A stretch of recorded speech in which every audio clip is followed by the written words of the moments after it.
सूक्ष्म रूप में विराजमान गुरु सत्ता को नमन करते हुए पटना गायत्री शक्ति पीठ के इस दिव्य प्रांगण में उपस्थित हमारे सभी युवा साथी भाइयों और बहनों, ये हमारे लिए सौभाग्य की बात है कि हम आज एक लंबे अंतराल के बाद आप सबके साथ मुखातिब हो रहे हैं। आपसे हमको बातचीत करने का मौका मिल रहा है। आज जैसे ही सुबह में मेरा आना हुआ, कल सवेरे हम यहाँ से वापसी अपने मुकाम के लिए चले भी जाएंगे। तो छोटे से समय के बीच में जब सवेरे आए तो मैं अपनी पत्नी जो हमारे साथ ही साथ देव संस्कृति विश्वविद्यालय में बीएड का एचओडी के रूप में पूरा कार्य देखती है, बीएड कॉलेज जो चलता है, उनसे मैं कह रहा था कि इस भूमि में जब सन 80 में इसका भूमि पूजन हुआ था, तब से मैं इस स्थान के संपर्क में रहा हूँ। विद्यार्थी का जीवन था, आप 20 साल की उम्र होगी हमारी उस समय, और भूमि पूजन का समय जब यहाँ पर उस समय के इंडियन नेशन, शायद वो इंग्लिश का अखबार था, आर्यावर्त हिंदी में आता था उस ज़माने में, उसके संपादक आए थे और हमारे रमेश चंद्र शुक्ला जी छपरा के एक वरिष्ठ कार्यकर्ता हैं जिन्होंने इस कार्यक्रम को अदा किया था, और आप जैसे ही हम 20 साल की उम्र में उसके साक्षी बने थे। तब से लेकर के आज तक की यात्रा में एक बड़ी यात्रा हमारी हुई जब पटना का अश्वमेध यज्ञ हुआ, और उस अश्वमेध यज्ञ में मुझे ये जिम्मेदारी सौंपी गई थी कि आप यहाँ के कार्यक्रमों के लिए पूरी टीम के साथ में आप काम करें, और मैं पटना में लंबे समय तक रहा। पटना अश्वमेध के भी पहले एक बार मुजफ्फरपुर हमको जाने का मौका मिला था, जब ब्रह्मदीप यज्ञ के एक टीम के अंदर कोऑर्डिनेशन का काम करना, और ब्रह्मदीप यज्ञ परम पूज्य गुरुदेव का जो पार्थिव शरीर अस्थि कलश के रूप में वहाँ आया था, वो भी एक अपने में बड़ी कहानी। लेकिन उसके पश्चात मैं पटना और बिहार के कार्यक्रमों में प्रत्यक्ष तो कभी नहीं सम्मिलित रहा, लेकिन मेरे लिए बहुत खुशी की बात ये होती रही कि पूरी टीम जो अपने बड़ों के और अपने युवा साथियों के नेतृत्व में, चाहे हम उनके नाम के रूप में डॉक्टर अशोक जी का नाम लें या मनीष जी का नाम लें, तो ये वो प्रतिनिधि हैं जिनके माध्यम से युवा मंडल हमारा पूरे बिहार में बहुत ही सक्षम हुआ, बहुत बेहतर तरीके से काम करता रहा। बीच बीच में आप लोगों के बड़े प्रोग्राम हुए। संयोग बस 2018 में भी मेरे को श्रद्धेय डॉक्टर साहब के उस बड़े कार्यक्रम में आने का मौका मिला था, जिसमें मैं उस समय में भी मैं व्यक्तिगत कारणों से पटना में था, लेकिन श्रद्धेय डॉक्टर साहब के उस कार्यक्रम का मैं हिस्सा बना था।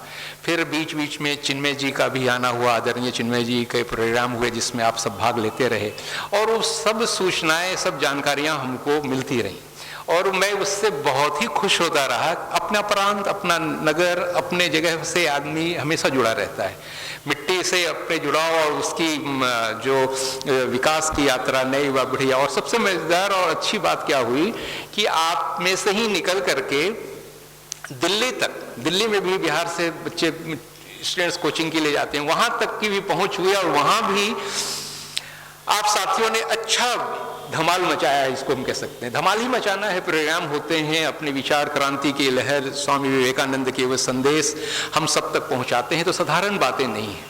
तो मित्रों, मैं आपसे थोड़ी देर कुछ बातें करना चाहूँगा अपने इस लंबी यात्रा की। तो कहानी नहीं कहने के लिए मैं यहाँ पर उपस्थित हुआ हूँ, लेकिन मैं कुछ बातें आपसे शेयर करूँगा जो हमको ऐसा लगता है कि वो हम सब के लिए एक मनुष्य जीवन के रूप में हम सबको जो मिला है वो बहुत ही महत्वपूर्ण तथ्य है, जिसको हमको जानना चाहिए। उस जानने और जीवन को में उसको उतारने की जो आवश्यकता है उसके साथ हमको जुड़ना चाहिए।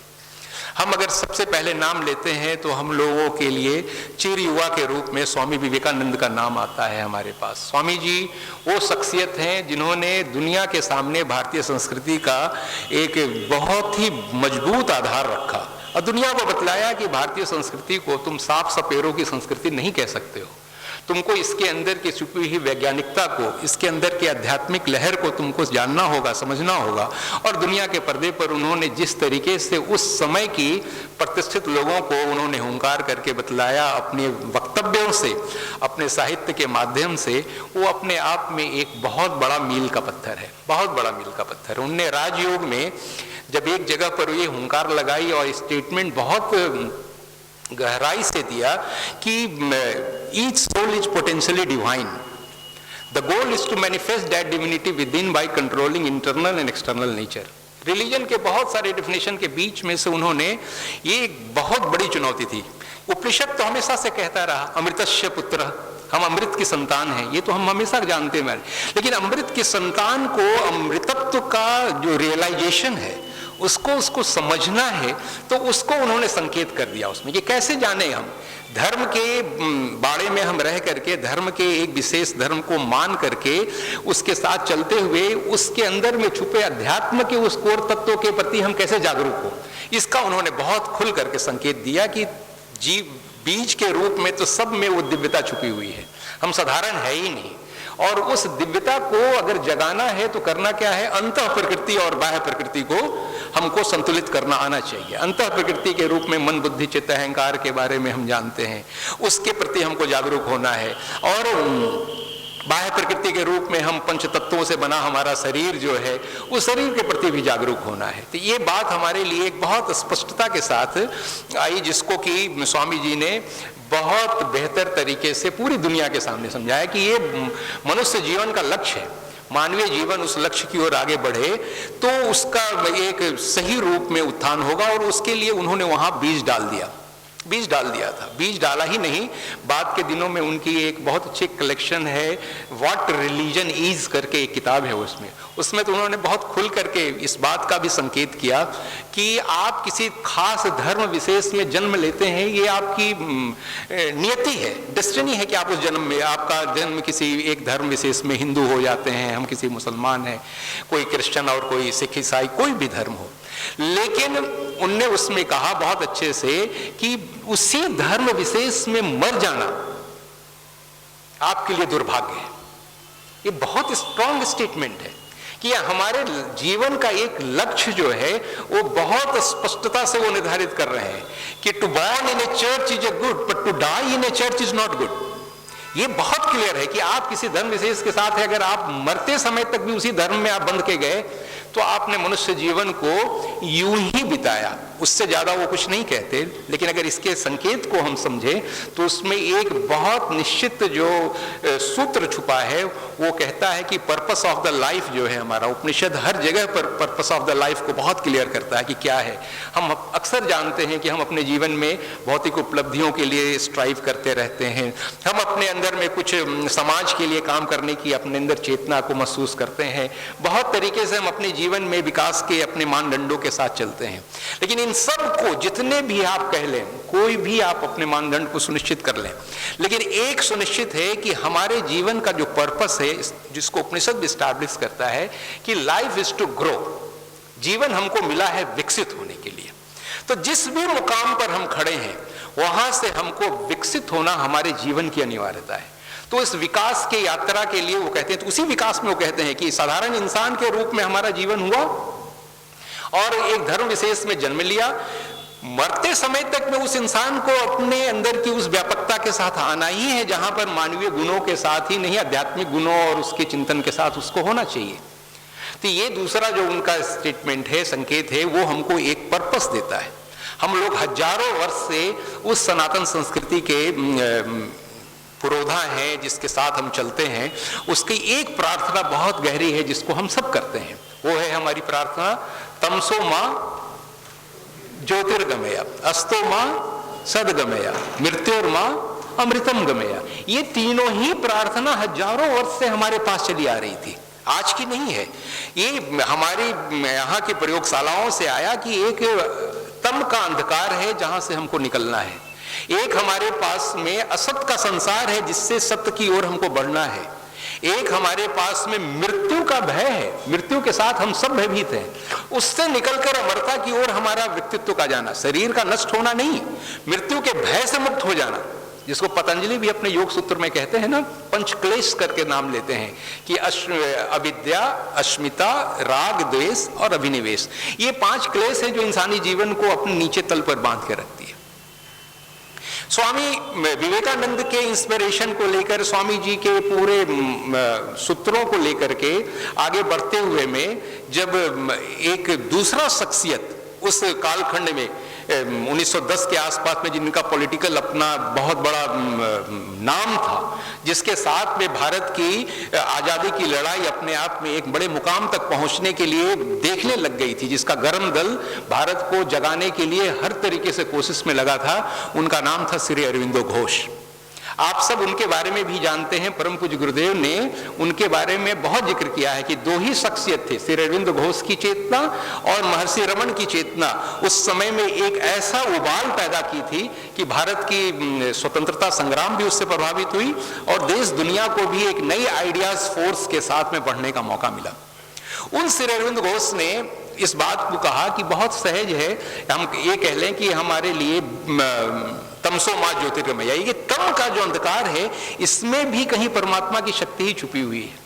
और उसको एक बहुत सारे स्टेटमेंट सुनने दिए, उसमें एक स्टेटमेंट उनमें दिया है कि प्रत्येक जीवात्मा के अंदर, हर इंसान के अंदर लस्ट है, एंगर है, ग्रीड है, जेलसी है, ये उसके पास में मौजूद है, इन सीड फॉर्म है मौजूद। हर इंसान उसको लेकर के अपने साथ चलता है, ऐसा नहीं है कि कोई उसमें से अलग है, लेकिन इसका होना एक ट्रांसफॉर्मेशन के लिए बहुत अनिवार्य हिस्सा के रूप में, रूपांतरण के लिए ये सब चीजें हैं बीज रूप में। परम पूज्य गुरुदेव ने उन्हीं बातों को जब आगे बढ़ाया तो कितना प्यारा एक वाक्य उन्होंने जब कहा कि मनुष्य का जन्म तो सहज होता है, पर मनुष्यता उसे कठिन प्रयत्नों से प्राप्त करनी पड़ती है। यानी ह्यूमन फॉर्म का होना और ह्यूमैनिटी के साथ उसको आगे विकसित होने के बीच में एक डिफरेंस है, एक दूरी है। इसको अटेन करने की बात तीन महापुरुषों की चर्चा करते हुए हम ये कहना चाहते हैं कि परम पूज्य गुरुदेव ने जिन सूत्रों को लेकर के हम सबको इस अभियान के साथ आगे जोड़ा, जिसकी वैज्ञानिकता, जिनके सूत्र, इसकी आधारशिला स्वामी विवेकानंद ने पहले रखती थी पूरे अपने इसमें लंबे समय तक के उनके शोध के साथ में, जिसको लेकर के श्री अरविंदो घोष ने अपने पूरे शास्त्र में, सावित्री जैसा ग्रंथ हो, चाहे सिंथेसिस ऑफ योग उनकी किताब हो, डिवाइन लाइफ उनकी किताबें हो, लेकिन ये सब जहां पर से बिल्कुल एक सीमाओं में बंधे हुए अपने कुछ घेरे में थे, उसको गुरुदेव ने एक विचार क्रांति के विस्फोट के साथ पूरे संसार को अपने तरीके से इन्हीं बातों की आवश्यकताओं के लिए हर इंसान को एक प्रयोगशाला बना करके उसको जीने के लिए तैयार कर दिया। वही बातें, वही सूत्र जो हैं आप और हम के पास में जन जन के बीच में आई। तब जब हम ये बात कहते हैं कि लाइफ इज टू ग्रो, जीवन को हमको विकसित होना है, तो इस विकसित होने में कौन कौन सा तल पर हमको ध्यान देना होगा। इस विकसित होने वाले तल में से हमको अपने अंदर एक निश्चित रूप से ध्यान देने वाली बात है कि मानवीय प्रकृति जो है सो 3 तल पर काम करती है। हम 3 में से किसी ना किसी एक के प्रतिनिधि हैं। कौन कौन सा है 3 प्रकृति के गुण? एक है तम, एक है रज, एक है सत।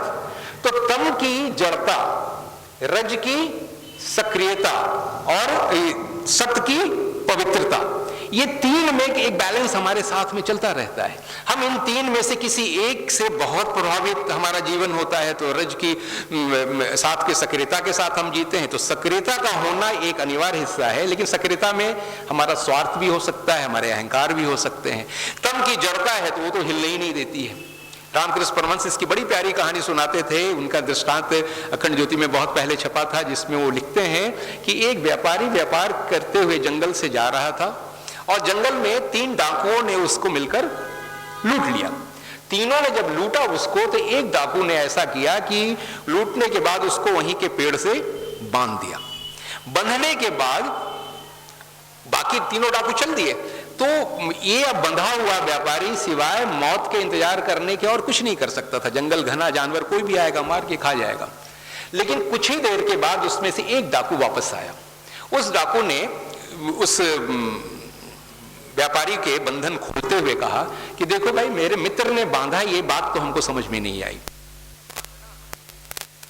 मैं तुमको बंधन से खोलता हूं, ठीक है, मैंने तुम्हारे जो धन लूटे हैं वो तो मैं वापस नहीं दूंगा, लेकिन बंधन खोल देता हूं। बंधन उसने खोला तो अब व्यापारी के लिए उस घने जंगल में से अपने घर का रास्ता ढूंढना एक चुनौती थी। उस चुनौती का वो सामना करता रहा, लंबे समय तक चलता रहा। कभी है सो पेड़ पर बैठ करके अपनी रात बिताता, दिन में कहीं कुछ खाने को मिलता, उसकी कोशिशों के साथ रहता। लेकिन एक लंबे समय के बाद, महीना भर बीत चुका होगा, वो अपने घर के रास्ते को नहीं प्राप्त कर पा रहा था कि तीसरा डाकू उसको मिल गया। तीसरे ने कहा कि भाई तुम महीने भर से इस तलाश में हो, मैं तुम्हारी मदद कर सकता हूँ, मैं तुम्हारे घर को जानता हूँ, रास्ते को भी अच्छे तरीके से, जंगल के चप्पे चप्पे से मैं परिचित हूँ, तुम अगर मेरे पर विश्वास करो तो मैं तुमको लेकर चल सकता हूँ। मरता क्या ना करता, डाकू के लिए का उस सजेशंस को, सलाह को स्वीकार करना इनके लिए सो बाध्यता थी। व्यापारी उसके साथ चल पड़ा और उस व्यापारी को उस डाकू ने भी धोखा नहीं दिया, उसको घर का रास्ता सही बताया। राह चलते चलते दोनों के बीच में मित्रता भी हुई, लेकिन उस मित्रता को इस तीसरे डाकू ने स्वीकार नहीं किया। बोला नहीं, घर का तुम्हारा द्वार दूसरा है, घर तुम्हारा अपने वहाँ की व्यवस्था अलग, हम इस जंगल के ही अंदर अपने जीवन को जीते हैं। उसको घर भेजा। रामकृष्ण परमहंस इस दृष्टांत में तीनों डाकू को 3 गुणों का प्रतीक बताते हैं। कहते हैं कि पहला जिसने बांध दिया वो कौन है? तम।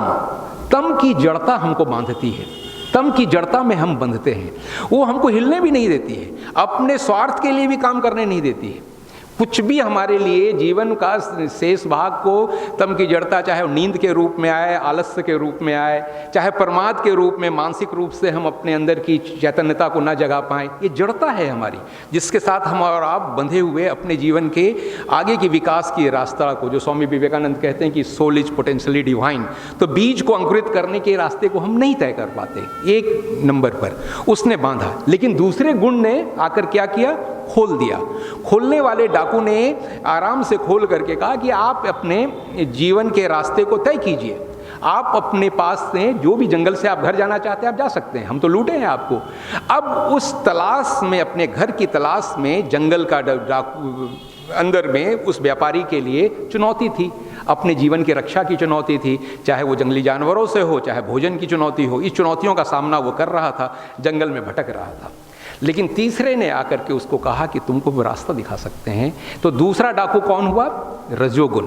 रजोगुण जो सक्रियता के साथ आपके पास में आता। तीसरे ने आकर के सतोगुण ने उसको घर का रास्ता दिखा दिया। मतलब कि उसके अंदर की दिव्यता को जगाने का सूत्र, वास्तव में प्रत्येक जीवात्मा जो है वही परमात्मा का अगर अंश है, तो दिव्य जीवन है उसका, तो दिव्यता के रास्ते के लिए इंगित किया। लेकिन उसकी भी एक सीमा है। इन तीनों सीमाओं को परम पूज्य गुरुदेव कहते हैं कि हमको तोड़ना आना चाहिए। इन तीनों सीमाओं को तोड़ने में हम जिस स्तर पर भी हैं, हमारे पास में अगर जड़ता की अधिकता है तो हमको उसको तोड़ने के लिए, उसकी सिद्धि गुरुदेव ने कही है कि इसकी सिद्धि करनी है तो कैसे करोगे? जड़ता की सिद्धि होगी सक्रियता में, जिसके बारे में स्वामी विवेकानंद ने भी कहा कि फुटबॉल खेलना हम अपने युवाओं को ज़्यादा इसके लिए आमंत्रित करेंगे। भारत में अभी गीता का ज्ञान हमारे लिए थोड़ा सा परिप्रेक्ष्य पीछे पृष्ठभूमि पे भी चला जाए तो कोई हर्ज नहीं है, क्योंकि भारत देश उस समय में जड़ता के अपने घोर अंधकार में दबा हुआ था, पड़ा हुआ था। तो उन्होंने कहा सक्रियता के लिए तुम कम से कम शरीर को तो अपने स्वस्थ बनाओ। इसी जड़ता से निकलने के लिए उन्होंने कहा जड़ता की सिद्धि सक्रियता में है, नंबर 1 पर। फिर सक्रियता जब आ गई, रजोगुण आ गया हमारे पास में, हम अच्छे से कमाने लग गए, खाने लग गए, हम अपनी व्यवस्थाओं को देखने लग गए, तो फिर इंसानी जीवन में उसकी सिद्धि की भी अनिवार्यता को ऋषियों ने देखा था। और आप में से सब जानते हैं ब्रह्मचर्य, गृहस्थ, वानप्रस्थ और संन्यास, 4 आश्रम की जो व्यवस्था है, उसमें वानप्रस्थ वो व्यवस्था है जो हमको रज की सक्रियता के साथ में उसकी सिद्धि कराता है। किस रूप में? निष्कामता के रूप में, कि अब तक तो हमने अपने लिए किया बहुत काम, अब वानप्रस्थ के रूप में स्वार्थ और अहंकार से रहित होकर के हम उस काम को करना चाहेंगे जिसके साथ हमारा जीवन आगे के रास्ते को चले। जब निष्कामता, रज की जो सिद्धि है वो आती है निष्कामता में। जब निष्काम होकर के हमारा काम संसार के लिए करना है, संसार के लिए, लेकिन उसमें हमारा अपना स्वार्थ नहीं, हमारा अपना अहंकार नहीं, तो स्वार्थ और अहंकार से रहित जैसे जिंदगी हमारी बनने लगती है, ये रज की सिद्धि हो जाती है। जड़ की, तम की सिद्धि सक्रियता में, रज की सिद्धि निष्कामता में, निष्काम होना। और सत्य जो है हमारा, जो शुद्ध सतोगुण है, जिसको गीता के 16वें अध्याय में भगवान श्री कृष्ण कहते हैं दैवी संपत्ति के रूप में, जिसका नाम लिए हैं। मनुष्य जीवन का एक बड़ा हिस्सा है जो दैवी संपत्ति के रूप में, देवी संपदाएं हमारे पास में, एक आसुरी संपदाएं, दोनों का ही तो कन्फ्लिक्ट हमारे जीवन में चलता रहता है ना। तो जहाँ पर एक दिव्य ज्योति हमारी या दिव्य संभावनाएं, विवेकानंद कहते हैं, वहीं से अरविंद भी कहते हैं कि लस्ट, एंगर, ग्रीड्स भी है। तो नीचे इन दोनों के बीच में से सत्य के रूप में जब हमारे पास में आते हैं, सतोगुण हमारा आता है, तो उसकी सिद्धि जो है समर्पण में, भक्ति में है। भगवान के प्रति भक्ति जैसे हो जाती है तो इंसान अपने उस घर को प्राप्त करता है जिस घर को लेकर के, जिस घर के लिए अधिकारी है, आत्मा के अंदर में उसी के चाहत के साथ है।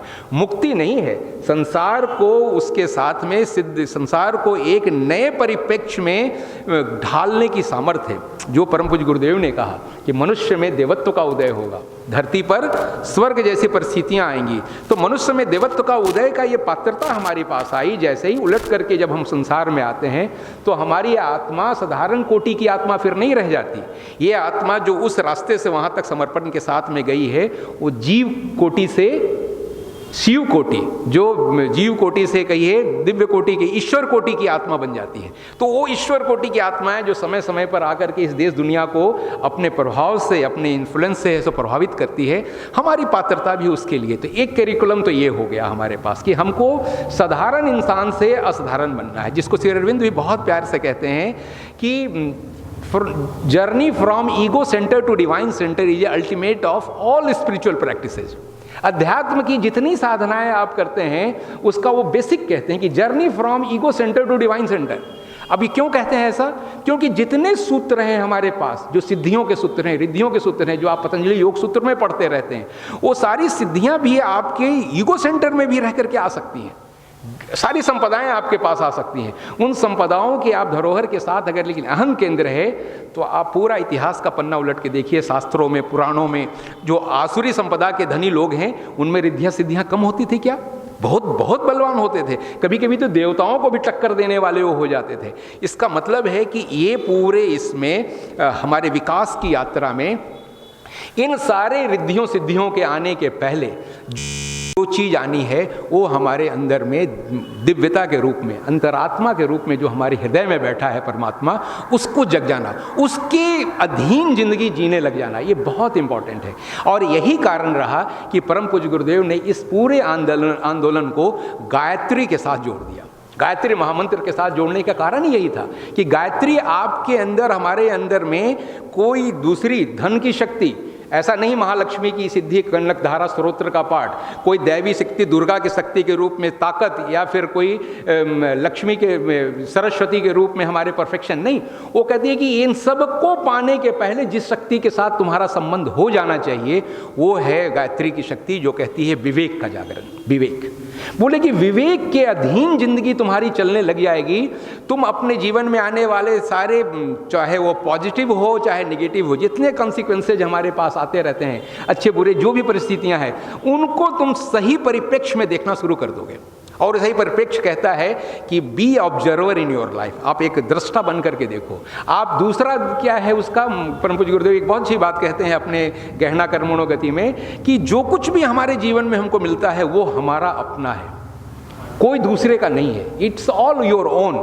इसको उन्होंने बहुत अच्छे से कहा है, जो तुलसी बाबा का भी उन्होंने चौपाई कोट किया है कि काहू न को सुख दुख कर दाता, निजकृत कर्म सब भोग भराता। कोई किसी का सुख दुख देने का कारण नहीं है। हम तो ब्लेम थ्योरी में बेकार ही काम करते हैं कि इनके कारण हमको दुख मिला, इनने हमको सुखी किया। हम ही हैं जिसका रिफ्लेक्शन दूसरों के सामने मिलता है। तो ये बेसिक अंडरस्टैंडिंग हमारे पास जिस दिन आ गई तो हमको दो चीज़ों के प्रति हमको अलर्ट कर देती है। एक तो जो हम अपने गांठ में लेकर के आए हैं, इस गांठ में लेकर के आने का जो है हमारे पास, वो कौन सा चीज़ है? वो हमारे संस्कार का बल। हम जन्म जन्मांतरों से कुछ इकट्ठा करके लेकर के आते हैं, चलते रहते हैं, वो गांठ में हमारे संस्कार का बल है। और दूसरा जिसके लिए भगवान ने हमको बनाया है फ्रीडम ऑफ विल के साथ, वो है हमारा पुरुषार्थ का बल।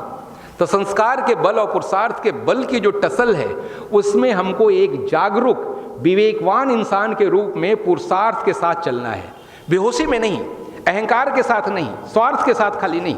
इसकी भी उपलब्धियां मिल जाएंगी, ऐसा नहीं है कि उसका मिलना नहीं है, अब मिल सकती है। और मिलना, संसार इतने हजारों साल में यही तो पाती रही है, अहं केंद्रित ही तो पूरा संसार रहा है।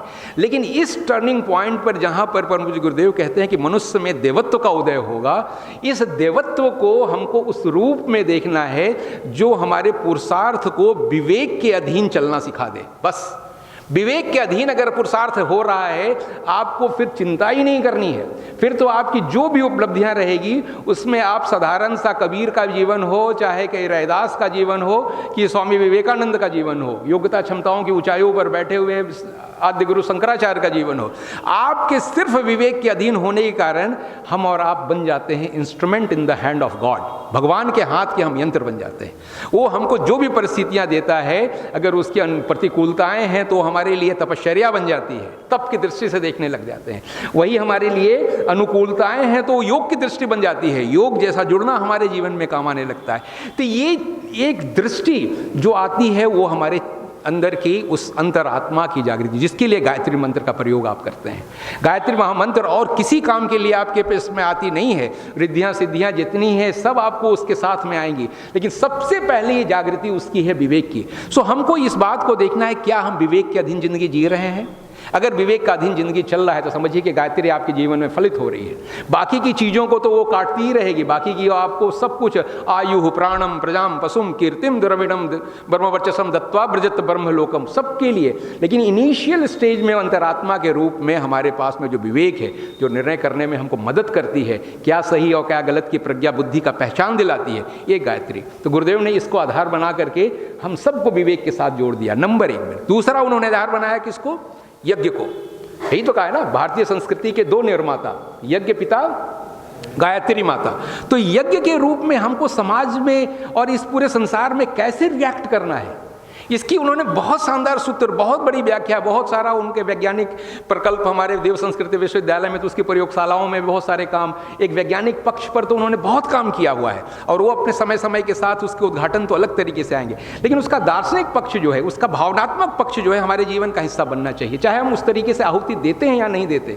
लेकिन हमको आज जिस तरीके से कोविड-19 के इस कालखंड से गुजर रहे हैं, जिसमें पृथ्वी अपने तरीके से एक नए ट्रांसफॉर्मेशन से जा रही है, जिसमें वो एक छोटा सा हमारे पास में वायरस जो है हम सारी दुनिया को एक चुनौतियों के रूप में खड़ा हुआ है, वो एक संकेत दे रहा है, एक जीवन जीने की हमको जो गलतियां इंसान से हुई है उसकी ओर ले जा रहा है, जिसको परम पूज्य गुरुदेव ने अपने यज्ञ की उस पूरे फिलॉसफी में, यज्ञ की भावनाओं में उनको जोड़ कर रखा। आप सब जानते हैं, मैं सिर्फ संकेत करता हूं कि वो जो आप बलिवैश्य यज्ञ की 5 फिलॉसफी के साथ में आप जीते हैं, 5 संकेत हैं, क्या है? भूत यज्ञ के रूप में आप करते क्या है? वही आप करते हैं कि हम प्राणी मात्र के प्रति हमारी संवेदनाएं होंगी। आपको मालूम होगा, आप किसी ऋषि वैद्य से पूछिए, उस जमाने में शास्त्रों के जानकार लोग जिन जड़ी बूटियों का वो प्रयोग भी करते थे इंसान के लिए ना, उनसे वो प्रार्थना किया करते थे कि आपको मैं काट रहा हूँ, आपका मैं जड़ का, आपके मैं तने का, पत्ते का उपयोग, आपके अंदर की वो जो 7 गुण है उससे हम अपने जीवन में लाभ ले रहे हैं, क्योंकि प्राण से ही तो प्राण हमारा पुष्ट होता है, ऐसा तो नहीं है। लेकिन उसके प्रति जो संवेदनाएं थी हमारी, तो जीव मात्र के प्रति संवेदना का जो संसार आज चूक गया कहीं पर, उसको पुनर्स्थापित करने की आवश्यकता को गुरुदेव ने भूत यज्ञ के रूप में रखा कि वृक्ष, वनस्पति, जीव जंतु जो भी है। और आज देखिए तो एक परिवर्तन का लहर चल पड़ा है। पहले की अपेक्षा आज जितना ज़्यादा हम लोग जानवरों के प्रति संवेदनशील हुए हैं, वृक्ष वनस्पतियों के लिए एक नया आंदोलन जैसा खड़ा हुआ है, तो एक यज्ञ है हमारा। दूसरे यज्ञ के रूप में गुरुदेव ने कहा पितृ यज्ञ को, कि ये जितने एंसेस्टर्स हैं, हमारे पूर्वज हैं, उनकी भी हम अपने जीवन में कहीं ना कहीं कुछ ना कुछ उनकी हम चुनौतियों को, उनके किए हुए अच्छे और बुरे कर्मों को हम अपने साथ लेकर के आते हैं। उनके अभिशाप और उनके किए हुए पुण्य का हम भी भागीदार बने होते हैं उस घर में जन्म लेकर के। तो उसके प्रति भगीरथ के तरीके से तपश्चर्या करना, उसके प्रति दृष्टिकोण का अपने अंदर विकसित करना, परिवार के अंदर में उसके अच्छे वातावरण को बनाए रखने के प्रयासों के साथ होता है, जिसको उन्होंने पितृ यज्ञ कहा कि अपने से बड़े बुजुर्गों का हम सम्मान करते हैं, अपने परिवार में छोटों को प्यार, और वो जो एक दूसरे का संबंध की गहराई है। बहुत ही, आप गहना कर्म मनोगति का तो क्लास यहाँ मनीष लेते रहे हैं, हमको मालूम है, ये सब चलता रहा है आप लोगों की क्लासेज में, तो आप पढ़ेंगे तो उसमें बारीकी में यही कहा है ना कि सारे संबंध आपके अपने हैं ना। तो कभी कभी संबंध की कटुता भी जो आती है सो आपकी अपनी होती है, किसी और की नहीं होती है। तो कटुता में, चाहे वो प्रेम में, हमारे जीवन में वो जो कुछ भी मिल रहा है वो अपना है, तो उसको देखने का हमारा नजरिया फिर है सो एक डिफरेंट होता है। तो ये इस पितृयज्ञ के माध्यम से हम और आप इस चीज़ को जानते हैं कि हमको परिवार में सौहार्द कैसे रखना है। परिवार के अंदर का वातावरण जो आज किसी भी तरीके से जो विसंकृत हो रहा है, टूट रहा है, उसको बनाने का काम गुरुदेव ने बहुत अच्छे से किया। तीसरे में उन्होंने समाज के लिए जेनरोसिटी, उदारता का एक भाव, तो समाज के लिए जो उदारता है उसको गुरुदेव ने 3 भागों में सीधे बांट करके रख दिया।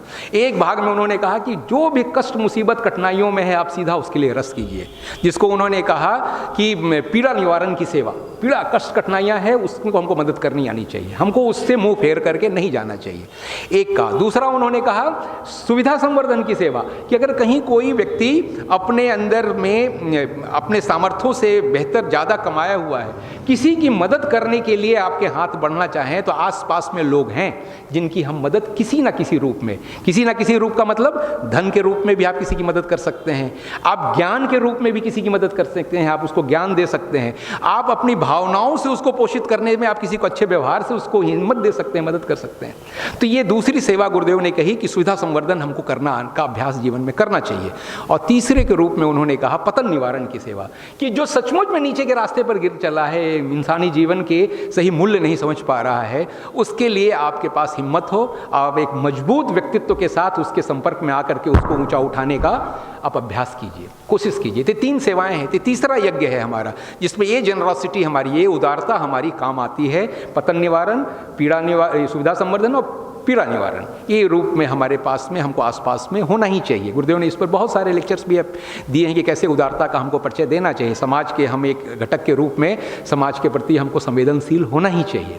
ये तीसरा यज्ञ है। चौथा यज्ञ के रूप में देव यज्ञों को कहा कि सूक्ष्म वातावरण को परिशोधित करने की आवश्यकता है देवताओं को, तो देवम भूत्वा देवम यजेत, देवता बन करके ही हम देवता की पूजा कर सकते हैं। तो हमारे अंदर की पात्रता आए तो परम पूज्य गुरुदेव ने हर एक कर्मकांड को जितने छोटे छोटे बारीकियों के साथ उसके अंदर के मैसेजेस को, कि इसका अर्थ क्या है, जल मत छिड़को खाली अपने, 3 आचमन ऐसे मैकेनिकली मत कर लो, फील इट, महसूस करो कि ये 3 आचमन तुमको क्या दे रहा है, पवित्रता का ये बूंद हमारे ऊपर आ रहा है तो क्या कर रहा है।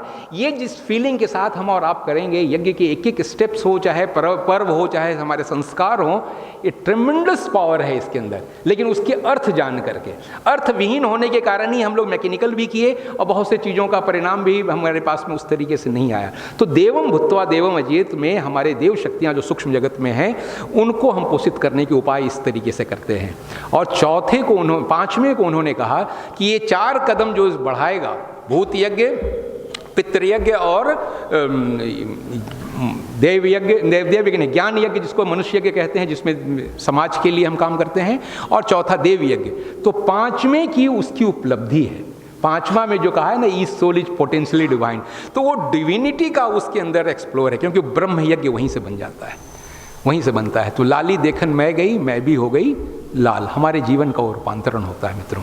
तो ये छोटी सी बात मैंने आधे घंटे का समय सोचा था कि आपके बीच में कुछ संदेश दूं, जो आपके लिए जानी हुई बातें ही होगी। मैं नहीं कहता कि उसमें से आप कहीं किसी तरीके से अनजान होंगे। ये एक ब्रशिंग के जैसा काम मैं करना चाह रहा था और आप सबसे मिलकर हमको बहुत खुशी हुई, अच्छा लगा कि है सो एक बड़ा अभियान है। इसके अंदर की उस इंटेंसिटी में बस एक ही चीज़ का हमेशा हमको ध्यान रखना है, journey from divine ego centre to divine centre. ये गांठ बांध लेंगे जिस दिन आप, तो एक बड़ी चुनौती जरूर होती है, लेकिन ये आपके हृदय में परमात्मा को जगाने लग जाएगा। परमात्मा के अधीन जिंदगी जिसने जीना सीख लिया, उसके लिए स्वामी विवेकानंद कहते हैं ना, आत्मजयी विश्वजयी, आत्मजयी विश्वजयी। तो आत्मा के अधीन जिसकी जिंदगी है वो दुनिया को राज्य करता है। तो बहुत बहुत धन्यवाद आप लोगों का, बहुत धैर्यपूर्वक आपने सुना भी।